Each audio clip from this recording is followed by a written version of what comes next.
Good morning. This is Professor Alexander, and this is Chapter 17. Chapter 17 deals with sexual assault and sexual misconduct. One of the great things about using a video is you can stop, you can pause, you can go back to a previous slide if you missed it. As always, take notes. As I'm talking, you're writing. The more you write, the more you return. And also, just this is a trigger warning that this is a very heavy topic. So if you feel triggered or you need to take a self-care break, whatever self-care looks like for you, maybe stepping outside, taking a walk around, go ahead and practice that. So we're going to go ahead and dive into this particular chapter. One of the main topics of this chapter is sexual harassment, harassment and discrimination against lesbian, gay, bisexual, transgender, and queer people, sexual assault, and child sexual abuse. Sexual assault and misconduct terminology. So some of the terminology we're going to be learning throughout this chapter, you want to write down because they may come up on the test. So in the study of sexually aggressive behavior and its consequences, early researchers focused on rape. And rape is usually defined as penile to vaginal penetration performed against a woman's will through the use of force or threat of force. Contemporary research focuses on a broad range of sexual related behaviors against another person, female or male. Non-consensual sexual contact involving sexual penetration, sexual touching, sexual harassment, and stalking. Sexual harassment. So, sexual harassment refers to two distinct types of behavior: the abuse of power of sexual ends, creation of a hostile environment. Only a person with power over another can commit the first kind of harassment, right? So, second kind is hostile environment, and this is created when someone acts in sexual ways that interfere with the person's performance at school or in the workplace, which has always been around, but it is definitely shined the light during the Me Too movement. So, what is sexual harassment? So, shaft consists of the following: glans, penis, urethral opening, corona, frenulum, right? So, examples of sexual harassment include making sexual remarks or telling jokes that are insulting or offensive, making remarks about a person's clothing, body, or sexual activities, saying crude sexual things to a person when they did not want to, using social or online media to send unwanted sexual remarks, pictures, or videos to a person, engaging in unwelcome touching, patting, or pinching, brushing against a person's body, making demands for sexual favors with threats concerning one's job or student status. These are all forms of sexual harassment. So, what is sexual harassment? Masturbating in front of an unsuspecting person can also be considered sexual harassment. Sexual harassment commonly occurs in school or the workplace, as well as in other settings. Stalking is one type of harassment that may not be explicitly sexual. So, being watched or followed, being repeatedly contacted, being threatened by physical harm. The statistics show that more women deal with this than men. So take time to look at this chart, pause, take notes, and reflect. Figure 1 has to do with stalking tactics used against American men and women who reported being stalked in their lifetime, right? So you see that there is a much higher rate with women being in orange, men being in the blue, of this happening to women from either followed or washed all the way down to threatening physical harm. So take time, take notes, and reflect. Figure 2 is the relationship to victim among female, male, and TGQN students who experience stalking since enrolling in school, right? So no, students were directed to mark all that apply. Hence, percentages add up to more than 100%. Percentages rounded to the nearest whole number. So TGQN, for those that didn't know, stands for transgender women, transgender man, gender queer, gender nonconforming, questioning, and other identity not listed on the questionnaire. So take time, take notes, reflect. Flirtation versus harassment. So flirtation, an ambiguous goal-oriented behavior with potential sexual or romantic overtones. Whether flirtation is sexual Harassment depends on three factors: whether you have equal power, whether you are approached appropriately, and whether you wish to continue contact. So, culture, gender, and power differentials complicate the issues, right? Because depending on your culture, you may view this very differently. Depending on your gender, you may view this differently. So, harassment in college. Sexual harassment on college and university campuses has become a major concern. Nearly 50% of students report being victims of sexual harassment since enrolling. Two major problems with dealing with issues of sexual harassment in college: gender differences in levels of tolerance, attribution of blame, with women often blamed for not taking a compliment and for provoking unwanted sexual attention. And the main thing that folks need to remember is these are unwanted. We know the difference between whether somebody is flirting back or there is a mutual attraction versus it being unwanted. So I don't like when people downplay that part of it. So figure three: types of sexual harassment tactics experienced by a female, male, transgender, woman, and man, right, enrolling in college.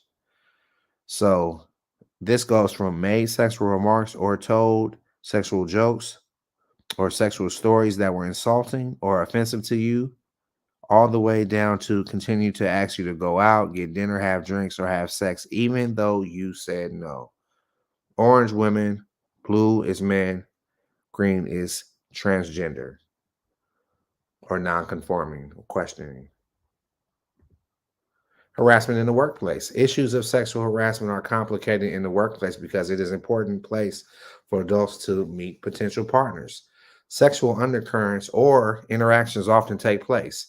So the line between flirtation and harassment can be problematic, especially for men. Many women do not realize they are being harassed until much later.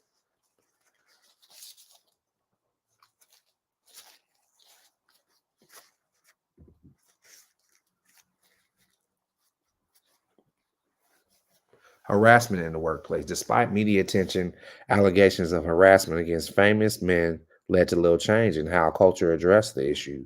But this may be challenging. In 2017, allegations against Harvey Weinstein led to a landslide of sexual harassment accusations and admissions, and the firing and resignation of many powerful figures because there was a cover up. Everybody was trying to protect Harvey Weinstein, and he had been sexually harassing and sexually assaulting women for many years. Groundswell of sharing and healing began with the social media hashtag #MeToo. This is the Me Too movement. Industries in the U.S. Congress began to tackle this long buried issue. Sexual harassment tends to be the most pervasive in male dominated occupation, means of exerting control and asserting dominance. Although most sexual harassment situations involve men harassing women, men can be victims as well, but a very low percentage. Harassment can have a variety of consequences for the victim, including depression, anxiety, shame, humiliation, and anger. Gender-based harassment in public spaces. Street harassment or sexual harassment in public places is a common occurrence. Gender-based street harassment is unwanted attention forced on a stranger in a public place without their consent because of their actual or perceived sex, gender expression, or sexual orientation. Persons of color and those who identify as LGBTQ plus are disproportionately impacted. Because it occurs between strangers, it is difficult to find a legal recourse. Figure 4 shows the percentage of women and men experience forms of sexual harassment in public spaces in their lifetime. As you can see, it's always higher for women than it is for men. Women are able to keep it together better than men are in relationship to sexual harassment. So this goes from overall prevalence of harassment to physical aggressive harassment. Take time, take notes, reflect.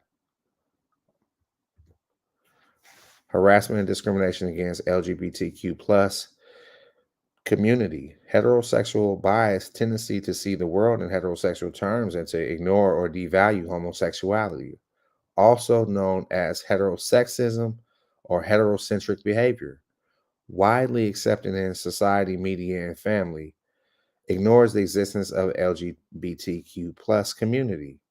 segregates LGBTQ plus people from heterosexual people, subsumes gay, lesbian, bisexual, transgender, and queer people into a larger category. Prejudice, discrimination, and violence. Anti gay prejudice, a strong dislike, fear, or hatred of lesbian, gay, bisexual, transgender, and queer people because of their sexual orientation. Note, homophobia is specifically an irrational or phobic fear.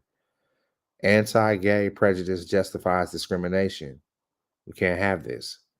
LGBTQ plus people are often discriminated against in housing, employment, adoption of children, and parental rights. Persons may be harassed and bullied and become victims of physical violence. Prejudice influences parents, reactions often resulting in estrangement. Violence against sexual minorities. At times, violence against sexual minorities has been sanctioned by religious institutions. Inquisition condemns sodomies to death by burning, right? This is discrimination against the LGBTQ plus people in different forms. So homosexuals were among the first victims of the Nazis. Hate violence is persistence issue for all lesbian, gay, bisexual, transgender, and HIV affected people. So ending anti-gay prejudice and enactment of anti-discrimination laws. Education and positive social advocacy and interactions are important to combat prejudice. Another way is to create legislation to guarantee gay, lesbian, bisexual, transgender, and queer individuals equal protection under the law. In June 2020, the U.S. Supreme Court ruled that the Civil Rights Act of 1964 protects gay, lesbian, and transgender employees from workplace discrimination.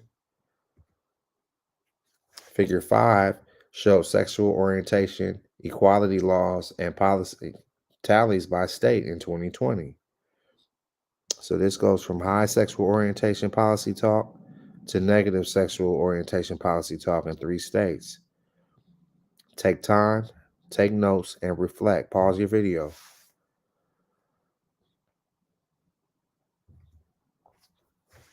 Sexual assault. Sexual assault is an act of violence and aggression that forces its survivor an intimate physical encounter against his or her will. Principal motive may be power, not sexual gratification. Survivor experiences terror, not pleasure. Women in particular live with the possibility of being sexually assaulted. Sexual assault. When men are assaulted, it is most often by other men. These are the statistics. States have begun replacing the terms rape and sodomy with more gender-neutral terms such as sexual assault or criminal sexual conduct, regardless of the survivor's sex or gender. Male rape survivors suffer from fears similar to those felt by female rape survivors, including the belief that they enjoyed it or somehow contributed or consented. Sexual assault continue when we talk about statutory rape. This is consensual sexual contact with a person younger than the state's age of consent. And this varies state by state, but for most states, it's the age 18. In some states, factors such as age differences, the age of the survivor, and the age of the defendant are considered. Enforcement is generally sporadic and arbitrary. Marital rape, unwanted sexual behaviors by a spouse or ex-spouse committed without consent against a person's will and done by force, intimidation, or when a person is not able to consent. Many cases have been discounted as marital tiffs. So pause the video, take time, take notes, and reflect. Figure 7 is a lifetime prevalence of sexual violence. Victimization, U.S. women and men in 2015 from contact of sexual violence to unwanted sexual contact. Women orange, men blue. Campus sexual assault and non-consensual sexual contact. 1 in 5 women report being assaulted, raped while in college, and many more rapes occur than are reported. College culture fuels sexual assault. Perpetrators often prey on those perceived as vulnerable, sometimes using alcohol and date rape drugs. Majority of survivors are assaulted at parties by someone they know. Men who believe in rape myths are more likely to see alcohol consumption as a sign of sexual availability. We have to change this. We have to change what's happening at college campuses. We have to, if you see something, say something. Alert authorities, partner up, go to parties in groups, take care of one another. Figure 8 is the percentage of college students experiencing non-consensual sexual contact involving physical force or inability to consent by gender and sexual orientation. Right? You could look at the chart for colors in terms of orange is heterosexual, blue, gay, or lesbian, green is bisexual, and so on. Take time, take note, and reflect. Pause the video. So these are the common myths about rape. Rape is a crime of passion. Women want to be raped, but she wanted sex. Women asked for it. Women did not fight back or scream, so it wasn't rape. Women are raped only by strangers. Women could avoid rape if they really wanted to. Women cry rape for revenge. Persons who rape are crazy or psychotic. Most persons who rape are a different race, ethnicity than their victims. Men cannot control their sexual urges. Rape is no big deal. Men cannot be raped. These are all myths about rape. Confusion over sexual consent. 4 meanings of consent have been suggested. Consent as an internal state of willingness, consent as an act of explicitly agreeing to do something, consent as behavior that someone else interprets as willingness, consent as distinct from wanting. Affirmative consent, a standard that requires individuals trying to initiate sexual activities to get the other person's consent before proceeding to sex. Silence or lack of resistance cannot be interpreted as consent.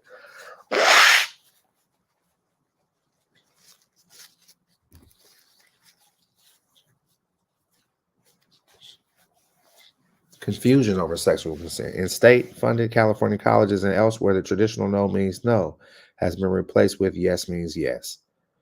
Burden is on obtaining a yes instead of on stating a no. Lack of protest or resistance does not mean consent. Affirmative consent must be ongoing and can be withdrawn at any time. Intoxication cannot be used as an alibi. Critics argue such policies are vague, impractical, and difficult to prove legally. Post-refusal sexual persistence. So post-refusal sexual persistence is the pursuit of sexual contact with a person after he or she has refused an initial advance. In that the other person has already communicated non-consent, these behaviors are sexually coercive. All right, so when this happens, an individual has a right to say no at any point of an interaction. So if they say no early on, if they say no later, if they change their mind midway, it is still refusal. Figure 10 is percentage of college men and women experiencing post-refusal sexual persistence. Women are orange and men are blue. As always, look at the chart, take notes, pause the video, and reflect.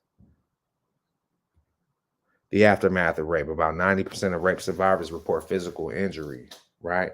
Anyone who has been raped can develop post-traumatic stress or PTSD, right? So that's a mental health issue. Go get help. All right. If you know of somebody that is experiencing PTSD based on the aftermath of rape, support them in that. Support them in the getting help. Ask them what they need. Depression, anxiety, restlessness, and guilt. Concerns about physical safety. Women more than men may experience physical symptoms such as asthma, irritable bowel syndrome or IBS, frequent headaches, chronic pain, difficulty sleeping, and limitations of their activities. Survivors are also more likely to develop a mental disorder. Child sexual abuse. Child sexual abuse, any sexual related activity between an adult and a child or any minor, right? Not limited to penetration, force, and pain or touching, involves an adult engaging in any sexual behavior. Growing and serious type is the making and the downloading of sexual images of children on the internet. This is a growing problem. Viewing such images is considered participating in abuse. Child sexual abuse. Sexual touching between children can be considered child sexual abuse when there are significant differences in age and development, or children cannot give informed consent. Note that children cannot give informed consent. It is difficult to know how many children are sexually abused because many cases are not reported. Figure 11, relationship between the child survivor and the perpetrator of sexual abuse. Non-parent relatives were the most common perpetrators, 30%, and parents were the least common, 3%. About 90% of children who are sexually abused know their abuser as someone they trust. Take time, take note, reflect. Suspecting a child is harmed and protecting one's child. Rape, incest, and abuse National Network offers guidelines for detecting sexual abuse and protecting one's children. Behavioral warning signs include shrinking away, regressive behaviors, inappropriate sexual behaviors, and nightmares. So when these happen, bring awareness, bring attention to the parents, bring attention to the caregiver. So physical signs include bruising or swelling, blood and broken bones. Verbal cues are words or phrases that are out of character or unexplained silence. If you see this, please say something. If you are concerned, talk to the child in a non threatening environment, avoiding judgment and blame and being patient. Effects of child sexual abuse is the initial effects, emotional disturbances, physical consequences, substance abuse, sexual disturbances, social disturbances, long-term effects, depression, self-destruction, the tendencies, somatic disturbances, and disassociation, health risk behaviors, negative self-talk, interpersonal relationship difficulties, re-victimization, sexual function difficulties, treatment and prevention of child sexual abuse. So for the survivors of childhood sexual abuse, adequate support and therapy involving both cognitive and behavioral approaches is vital. It's essential. Sex abusers also need treatment. Programs focused on prevention include group instruction in schools, programs to educate professionals whose work puts them in contact with children. Treatment and prevention of child sexual abuse. Megan's Law, enacted in 1995 and upheld by the Supreme Court in 1997, requires law enforcement authorities to make information about registered sex offenders available to the public. So you can view that in your own neighborhood at any time. For high risk offenders, door to door notification. Sex offenders must also register with local authorities. Most states and many communities have enacted laws that place numerous restrictions on sex offenders, and all states have internet registries. These raise constitutional issues, however.